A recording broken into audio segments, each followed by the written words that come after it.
Thank you very much, and thank you very much for these kind words. Everything is, I hope, correct. Veteran, I think, that caught my. Thanks to Nupi for arranging this presentation, and of course, thanks to Beluna for inviting me to Oslo and arranging this visit.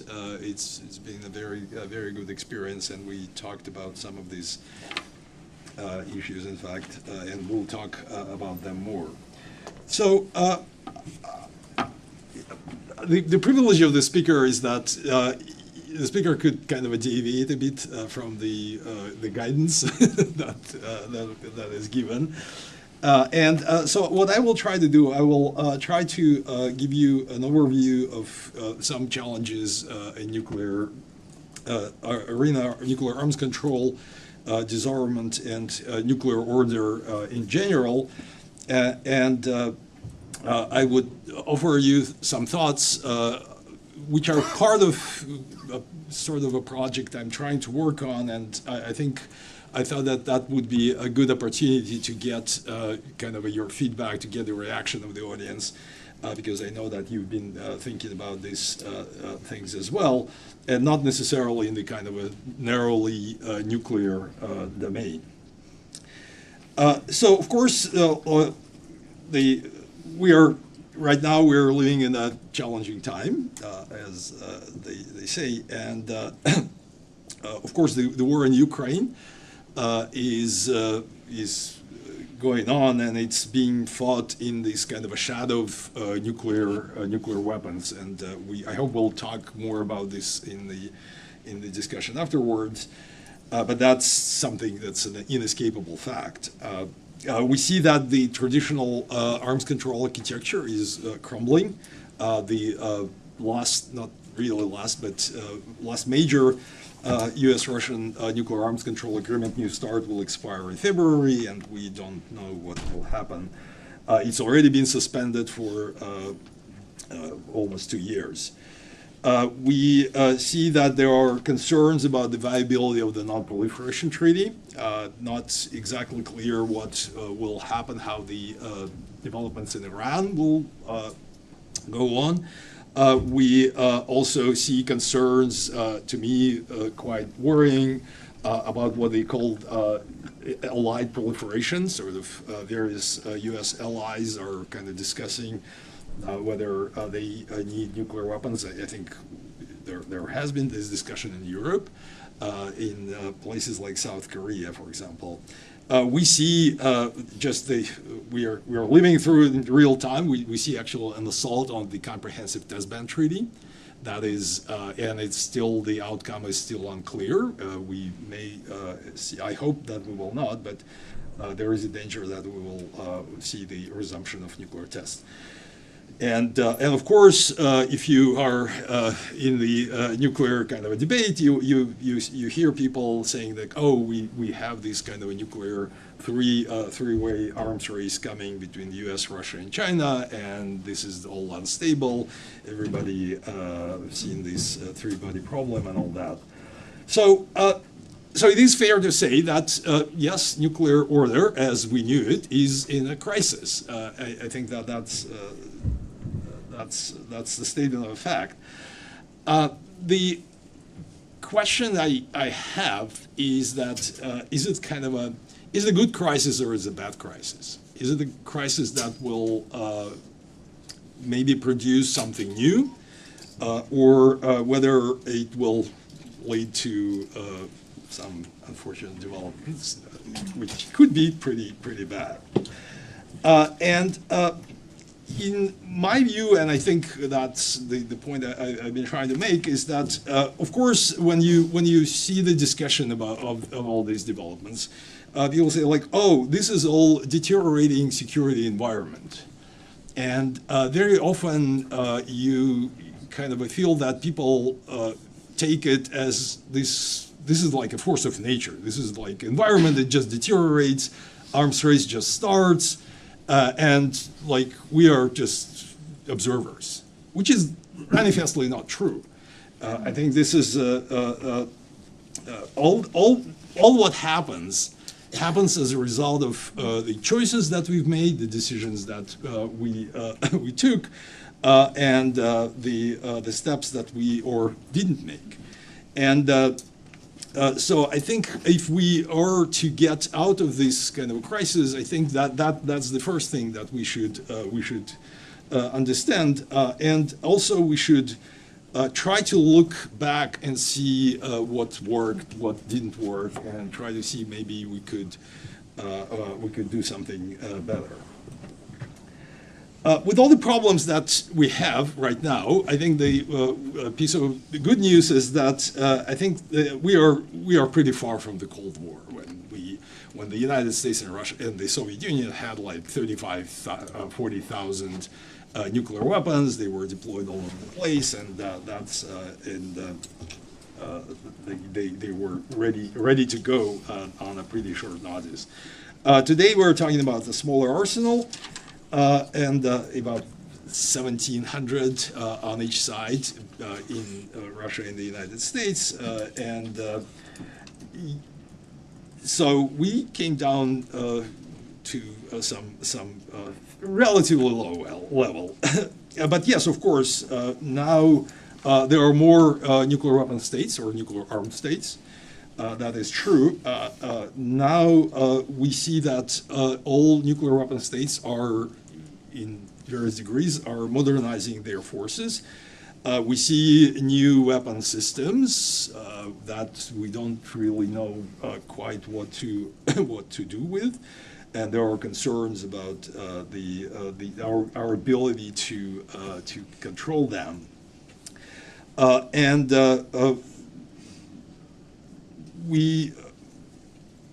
So all these developments, of course, make the demise of arms control, or the anticipated, and no, it is real, I think, demise of arms control even more worrying.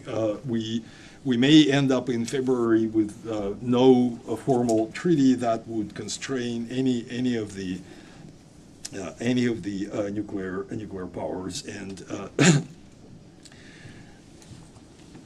and again, when you look at if you apply the kind of a standard logic of deterrence and strategic stability, quote unquote, to this new situation, then you can actually arrive to a conclusion that yes, we are looking at the three-way arms race and with all the instabilities. But I would probably argue that that is probably that kind of thinking is a wrong way of thinking about arms control and its role and its ability to actually to deal with nuclear dangers. So, first of all, the end of New START, as unfortunate as it is, will not be the first time when there is no arms control treaty between Russia and the United States. There was this time in the early 80s when there was no arms control treaty between the United States and the Soviet Union. I mean, yeah, that wasn't a happy time. Some of you may remember. I remember a bit of that. But at the same time, there were sort of, you can see that there were constraints on nuclear forces anyway, and there are constraints now. There are some natural limits of what the United States and Russia can do. Oh, you have. Yeah. So there are some natural limits, and there is a certain pressure on them to do something about it.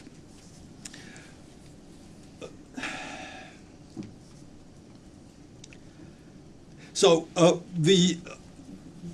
when you look back to the way arms control worked back in the Cold War, I think my take is that it was not about, again, as you may often hear, like, well, arms control and deterrence are kind of two sides of the same coin. We need to do arms control because that builds better deterrence and that builds like more stable and all that. I don't think that that's actually how it works or how it worked. The arms control and especially nuclear arms control has always been a mechanism of kind of a tacit acknowledgement of the your readiness to basically live with your opponent. Sort of you say, well, and the way it worked with our nuclear arms control was because that acknowledgement didn't have to be kind of open. You didn't have to. The United States back then wouldn't say that, well, we are okay with the Soviet Union and sort of this is all good and fair. No, that would be politically difficult. But at the same time, the United States could agree that, but let's limit the number of missiles that we deploy. Let's limit the number of the missile defenses and things like that. So, and another important feature of arms control and nuclear arms control in particular is that it's kind of a technical nature gives parties an opportunity to actually prove, to demonstrate in practice that they are serious about that kind of commitment to, I wouldn't say cooperation, but coexistence that they have. And that is, again, if we go back, that's exactly how it happened. Sort of, the United States and the Soviet Union moved from kind of a simple arrangements to more complex, and there was more. Again, I'll talk about it a bit later. So, and also, it is important that the way arms control works, again, it's not automatic in a sense. That because it gives you these kind of agreements and these kind of a tacit or acknowledgements, they give you an opportunity to build upon them, to create, to take it and create conditions that would make the problems would solve the problems that you had between you, and sort of build different relations that would not include the confrontational element, which is kind of an interesting kind of a side note that I read one of the pieces from the Americans, kind of opponents of the New START extension, and they were actually, I don't know if any of you know that there was this person, Colin Gray, who was the kind of a figure in the nuclear debate back, I think, in the 80s. And he was basically saying, well, look, this is why we should not have arms control, nuclear arms control with the Soviet Union, because that would signal some kind of a normalcy in our relations. And this is why we should resist it to the extent that we can. So I think that kind of understanding is there. But again, as we've seen, arms control or this kind of agreements, they give you an opportunity to bring normalcy, but it doesn't work automatically because, again, we've seen many setbacks, for example, with the INF treaty and, with the New START to some extent as well. So, but that opportunity should be taken even if it's actually very small. So the most recent example, something that I already mentioned, just kind of give you the sense of how it works in practice.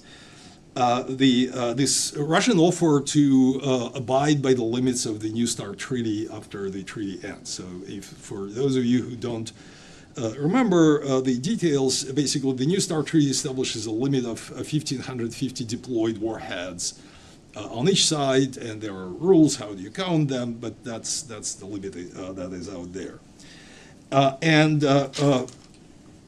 The treaty was suspended in 23, I believe, and then what Russian president actually offered, he said, well, after the treaty expires, we are prepared to abide by the limits, sort of. We will keep the number of warheads on the 1550 level. And that created a kind of quite a commotion in the U.S. Nuclear community, because people there were like waiting for February 26th to say, well, now we can do what we want. Of course, and there are good arguments against well, not against, but there are good arguments that raise doubts about this proposal, and I would be the first to admit that it is a flawed proposal, in that, of course, it doesn't include any of the verification measures that were included in a New START, but here is the kind of these are one of the choices that people have. Sort of, what do? We've seen reactions of different kind, and one reaction is like, no, this is a flawed proposal. Russia is not serious. We should dismiss it like just out of hand, sort of. Which I believe that's exactly the kind of a choice that misses the chance of kind of a building on that to some extent. In my view, the kind of this proposal is kind of a sign from Russia to that it wants to engage somehow, again with all the flaws of the current Russian policies. But there is the sign there. I think that in this particular case, a reasonable counter-offer is possible and probably would be reasonable. For example, it is perfectly fine to go back and say, well, look, we are ready to talk about it, but we cannot talk about it without some kind of a verification, some kind of maybe data exchange, some limited measures, and something like that. And again, I think this is back to my point about this kind of arms control measures, giving you a chance to probe the seriousness of your opponent, sort of, because if you just dismiss it outright, you show that you don't want any normalcy. But if you go back and say, well, let's talk, but this and that, then you give the opponent, Russia in this case, a chance to again prove materially that they are serious about that.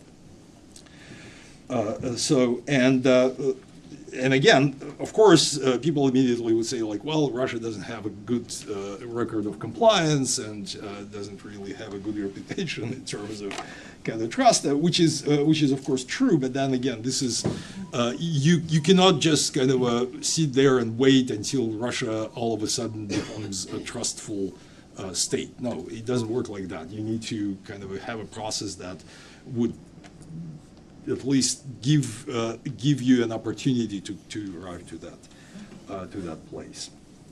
And finally, eventually, the real question in discussions like that, the question is sort of what's the priority? What's the idea?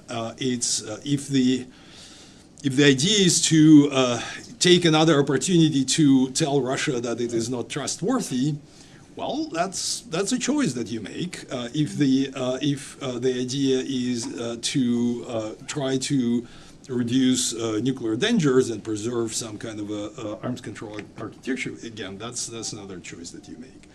And again, I've seen people making these choices kind of mostly on the kind of they'll teach Russia another lesson.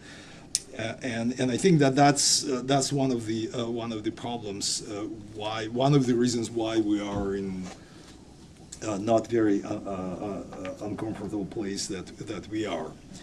So, for example,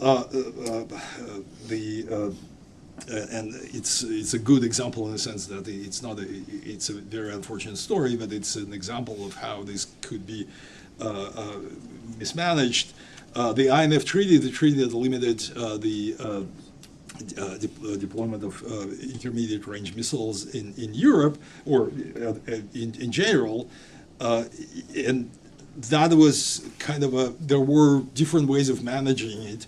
Even if you admit that Russia was at fault, that Russia has violated the treaty, which I think is a fair assessment, but then kind of it was clear that the Russian president put this kind of idea of moratorium on the table, and in my view, that was rejected basically, and unfortunately, I know like two people in the United States kind of read it actually, because everyone else just said, no, we're not talking to Russia about this, unless Russia comes to and admits all previous sins and kind of back to I don't know 1800s or something like that. So that was the mood, and of course it didn't go very well with Russia. It's sort of that again, that opportunity was missed, and in my view, to a large extent, that contributed considerably in the deterioration of the relationships, the situation in Europe. That led to, in part led to the war in Ukraine. I'm on the record on that, and I believe that had the Biden administration in a summit meeting in July took the Russian INF moratorium proposal seriously, had they created like real negotiating teams sitting in Geneva or Helsinki or somewhere, had they done that, I'm sure that the war in Ukraine would have been averted. I mean, it's not about specific concern, but again, the willingness to engage is a powerful instrument, and if it is used correctly, it could get you very far. Russia, of course, is not the only kind of a difficult player in this game. I think the United States is a difficult state as well. As I mentioned earlier, the entire what they call the blob in Washington D.C., the kind of pretty much the entire nuclear community in the United States, with the exception of people like Arms Control Association, like Darrell Kimball, fighting really hard to keep that idea afloat, as I said, the U.S. nuclear community is very strongly against the idea of kind of extending the New START. And on the surface, it is about China. They are saying, oh, you see China is building up, and I'll talk a little bit about China. China is building up, and we will deal with two near-peer competitors. We'll add North Korea to the mix, and that kind of I think I know how many of you saw this movie, The House of Dynamite, but you could sort of, on some level, there are many kind of many questionable assumptions there, let me put it that way. But then again, I was looking, and when people started discussing like, oh, maybe this is like China, Russia, and North Korea kind of got together to attack the United States, I'm like, yeah, this is exactly what the people in the Washington think tanks are discussing. So it's not like something totally out of the park. So and again, if you look at the discussion in the U.S., the problem is, yes, ostensibly it is about China. But it's also, to me at least, it's clear that a lot of people realize that if right now the United States would take that offer and agree on whatever terms to keep the New START limits for a year, that will create a norm of not increasing the number of weapons. And they do feel, rightly so in my view, that a year later, a lot of things may change, but even if they don't, a year later, it would be much more difficult for them to make an argument for an additional nuclear weapons. Because we've already been there. So I think that kind of explains there is the fear of creating a norm when the United States would constrain itself under some kind of a pressure from the outside. So that is. Let me skip China quickly, or no, I do have some. A few minutes. So with China, I'll just, China is another difficult player, of course. I mean, they are resistant to transparency. I mean, no apologies here. So, but at the same time, again, a lot of this kind of a nuclear competition is domestic. And again, you could see how if you are inside China, if you are in the Chinese kind of nuclear industrial complex or the military, you can see how you could make an argument that, yeah, China needs to build up and deploy more silos, missiles, warheads, what have you. And again, back speaking of kind of choices and all that, it is amazing to what extent the U.S. Nuclear expert community is in denial about the effect that U.S. missile defense had on the thinking of China. They are just like, well, but China is building up its forces. And when they are asked, like, well, don't you think that the missile defense program has something to do with that? And they were like, no, why? Yeah, we are good guys. Like, no, that's not how it works. Again, I'm not saying that the China has a point here, but again, this is how it works. With China, just an aside, it's of course the arms control with China is difficult, partly because if you look at the Soviet Union and Russia, for them, the arms control process with the United States was a kind of a prize on its own. So the validation of the status, the legitimation of the power was an important factor in all that. And you could, I think you could see that even today, and I think that can be used. They should be used to kind of do something. But with China, I think China is much more confident than the Soviet Union ever was, and definitely much more confident than Russia. So it would be a very, very difficult relationship. So a broader point here is that sort of what's the purpose of arms control, and what's the purpose of this effort to do something about nuclear weapons. And in my view, it's definitely not about kind of a strategic stability or the numbers or risk reduction. I think it's the value of all these efforts is that they allow you, they build. They allow you to build, they sometimes build structures, institutions, and norms that eventually contribute to security. So if we look back at the Cold War, the common notion is, of course, like, well, we know that the nuclear weapons and nuclear deterrence kept the peace, and they prevented whatever war, the large war and all that. And from that conclusion, kind of a sort of, and again, you see that in the discussions, if you take that position, then people immediately started arguing that, well, if nuclear weapons were so good in the past, that means that whatever problems we are having now are because we have too few of them. So, and this is where you see the idea is that Poland needs nuclear weapons, or South Korea, or Europe, or things like that. So, and in my view, this is quite wrong. Yeah, I think it is. I would argue that, in fact,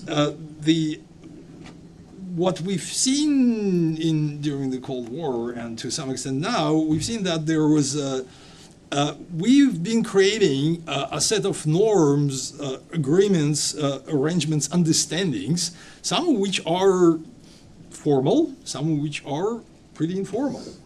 Some of them are not particularly just. So, for example, one of the factors in the Cold War arrangements in Europe was the Yalta Agreement.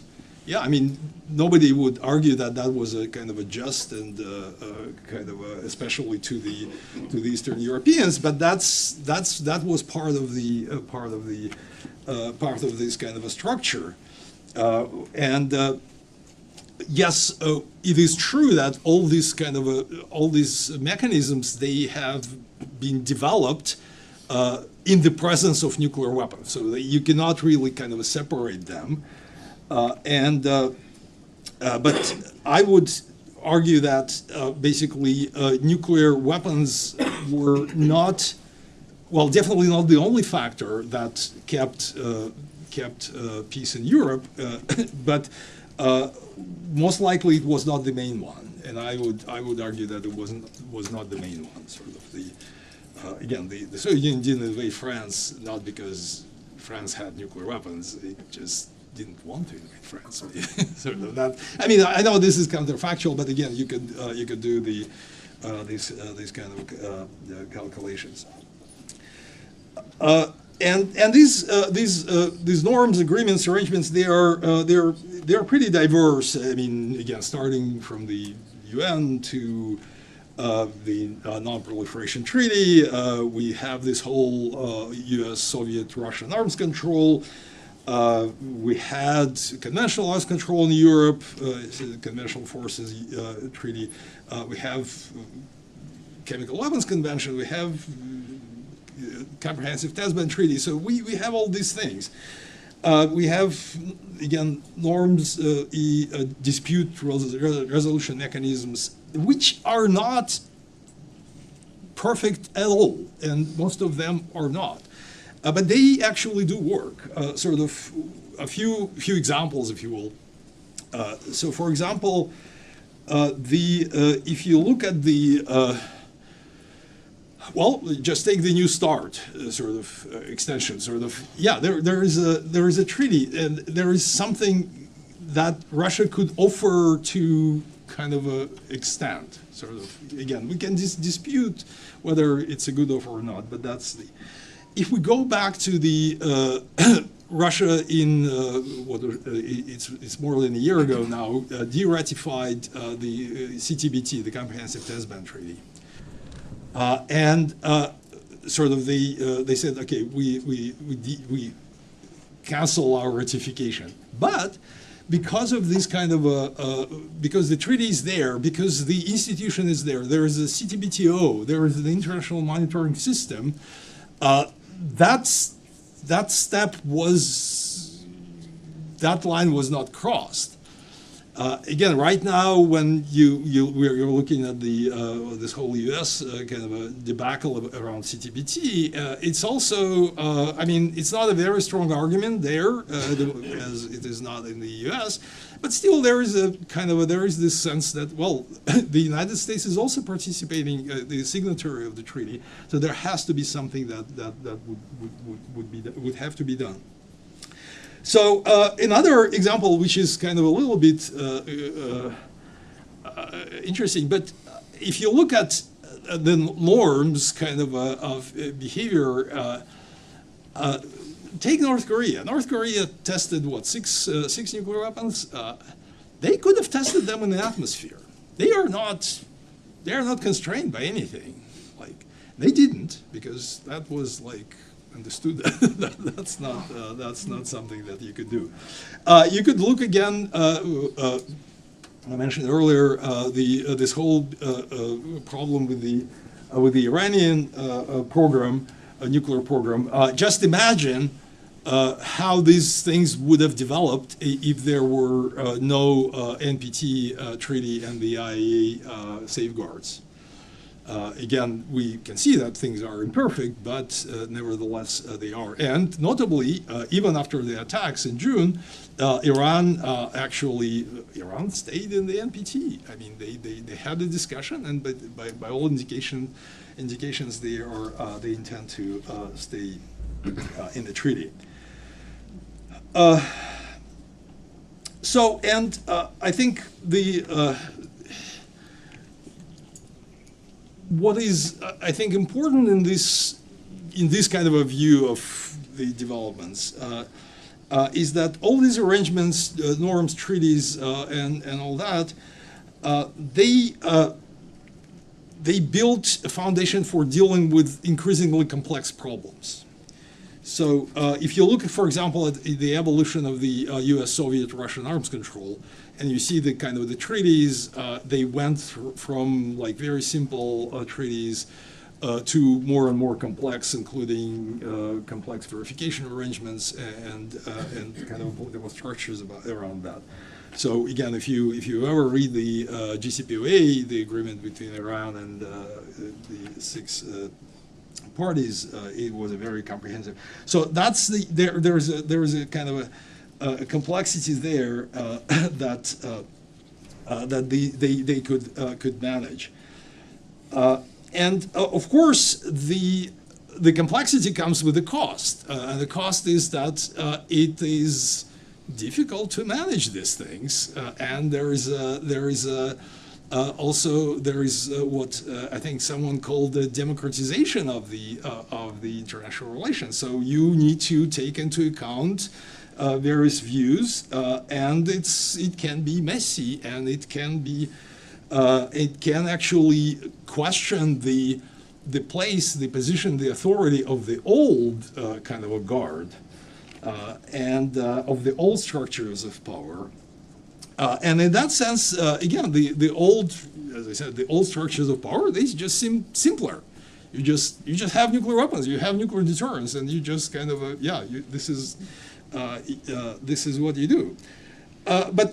But in the end, I think that kind of a reliance on nuclear deterrence and this simple thought that, well, nuclear weapons solve all my problems, it becomes not just not working, it becomes counterproductive. So, for example, and this is one of the examples that I always use, it is fair to say that Russia is fighting this war in Ukraine, against Ukraine. Sort of this war was enabled by Russian nuclear weapons, sort of so that is not, I think that would be a fair assessment. And in that sense, kind of a nuclear weapons sort of protect Russia in this war. But my question is always, especially as a Russian, asking, Russia would have been so much better off had it not started this war, right? And had it not been, again, it would have been better off economically, politically, and definitely would be healthier for the society not to start this war. So we see how this kind of nuclear weapons, this very simple idea, creates actually kind of actively damages the country and the society. The same could be said about NATO and Europe. So there was this kind of a simple idea that all it takes to provide security for the Eastern European countries, for others, is just to get under the U.S. nuclear umbrella. So yeah, so that's the umbrella is there. Things are kind of the problem is solved. And here we are dealing more with the opportunity cost. Yes, because there was, again, speaking of choices, and sort of there was a path, maybe it was relatively narrow, but there was a path of building kind of some structures of security in Europe. For example, the CFE treaty. We have the treaty on the conventional forces in Europe. There was an adopted CFE treaty, and that was not really pursued. I mean, again, it's not like Russia has some responsibility for that too. I'm not saying, but still, sort of, when people realize that, well, but that would be very difficult to get this the adopted CFE to work, and Russia is a difficult partner, and it's all very messy. Why don't we just kind of get under U.S. umbrella, and we'll see, we decide that everything is kind of, that solves our problem. Has it solved the problem? I'm not sure. I'm looking at the discussion that people have in Eastern Europe, in Norway, I think in other places. I think that only like the French are relatively relaxed. Everybody else is like, yeah, Russians are coming, which is, again, yeah, and you realize that the kind of nuclear weapons don't actually do anything for your security, and more than that, they make it worse. The kind of the irony, the fact here is that we kind of, as I said, we can see that deterrence works. Nuclear deterrence works. It just doesn't do anybody any good, and that's the kind of that's the idea. So let me stop here because I think I already over my time. I miscalculated. So, but just the final thought is, again, my kind of a appeal, if you will, is that, again, there is this kind of a war is simple, and kind of a nuclear deterrence, nuclear weapons are kind of maybe the simplest thing that you could imagine. Like, you just blow everything up, but then I'm asking, kind of aren't we kind of better than that? Or can we just kind of build some kind of structures and institutions to deal with our security problems instead of kind of building this kind of a house of dynamite and just saying like, well, what can we do? We are just kind of we keep ourselves from doing bad things just because we are afraid that we'll blow up. I think it's just kind of humiliating for humankind, if you will. So thank you very much. And yeah.